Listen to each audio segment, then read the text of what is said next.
Qual a tua opinião? É possível aprender um novo idioma sem primeiramente aprender a escrever e a ler as palavras desse idioma? Temos falado muito sobre esse tema, não é? Bem, antes de prosseguir nele, deixe-me contar uma história. Vou te contar uma história.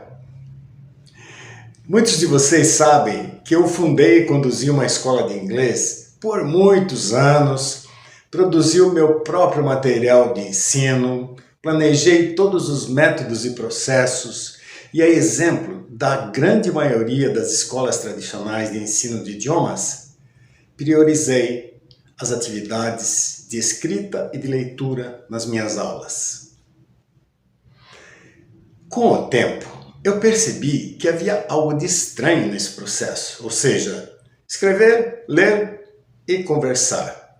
Uma vez que comecei a perceber que ao fazermos conversação, invariavelmente eu me deparava com um fenômeno que era comum entre os alunos. Em muitos pontos das atividades, os alunos, quando não se lembravam de um vocábulo, de um verbo, de uma expressão, me perguntavam: como se escreve essa palavra? Uau!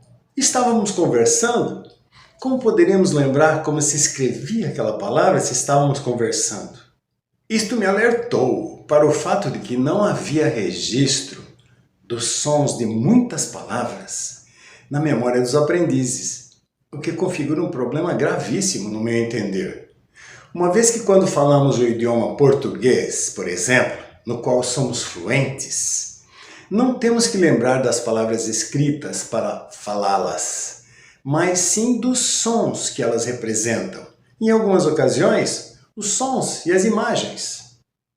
Veja, por exemplo, se eu te disser a palavra melancia, o que te virá à memória imediatamente? As letras que compõem a palavra melancia, M-E-L-A-N-C-I-A, ou a imagem da fruta, redonda, grande, verde, saborosa, vermelha por dentro? É claro, te virá à memória a imagem da fruta, não é? Assim, continuando minha história agora, da qual eu fugi um pouco, passei a prestar maior atenção às atividades de conversação a partir desse momento, quando constatei esse problema, esse fenômeno, e percebi que muitas falas dos aprendizes estavam presas à grafia das palavras, o que tinha que ser corrigido, é claro, ao longo das atividades de conversação, uma vez que o idioma inglês é totalmente diferente do português. A pronúncia é diferente da grafia. Por exemplo, a palavra book, livro, fala-se book, a grafia B-O-O-K. Esses dois Os têm o som de U, certo? Então escrevemos book, falamos book. Outra palavrinha, easy, fácil. Ela é composta pelas palavras E, A, S, Y. O som da palavra E inicial tem o som de I, easy. Interessante, não é? Percebi que estava à frente de um problema sério a ser urgentemente resolvido. E assim passei a estudar o tema mais profundamente e conheci opiniões e teses de especialistas, a exemplo de Tyrrell, Engelhard e Dewey, e me convenci que algo não estava certo e necessitava de uma urgente intervenção, e que para o completo benefício dos aprendizes, eu teria que modificar totalmente o foco das minhas sessões de ensino. E assim eu o fiz. Hoje, passados 4 anos da minha descoberta, pratico esse processo de ensino incrível, que proporciona resultados em curtíssimo prazo, tendo em vista, é claro, o interesse e a vontade do aprendiz, bem como o bom padrão de fluência e da capacidade de improvisar do tutor. Falo em improvisar porque este processo permite que apliquemos conteúdos temáticos e mesmo adequados a cada aprendiz, e que possam ser particularizados e explorados durante o seu andamento. É muito interessante. Depende de criatividade de quem o pratica.